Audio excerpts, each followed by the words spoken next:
نحمدہ ونصلی علی رسولہ الکریم بسم اللہ الرحمن الرحیم۔ جیسا کہ آپ کو علم ہے کہ رمضان المبارک کا بابرکت مہینہ جا رہا ہے، تو اس میں کرنے والے اعمال میں سے سب سے پہلی چیز، سب سے اہم عمل روزہ رکھنا ہے۔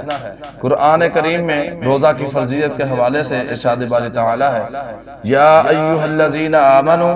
کتب علیکم الصیام کما کتب علی الذین من قبلکم لعلکم تتقون۔ اے ایمان والو، کتب علیکم الصیام، جس طرح تم پر روزے فرض کیے گئے ہیں، کما کتب علی الذین من قبلکم، جس طرح تم سے پہلے لوگوں پہ فرض کیے گئے تھے، لعلکم تتقون، اس کا مقصد یہ ہے کہ آپ متقی اور پرہیزگار بن جائیں۔ اسی طرح سیدنا ابو ہریرہ رضی اللہ تعالی عنہ روایت کرتے ہیں، نبی کریم صلی اللہ علیہ وسلم نے فرمایا، من صام رمضان ایمانا واحتسابا غفر له ما تقدم من ذنبه، کہ جس نے ایمان کی حالت میں ثواب کی نیت سے روزہ رکھا، اللہ تعالیٰ اس کے سارے گناہوں کو معاف فرما دیتے ہیں۔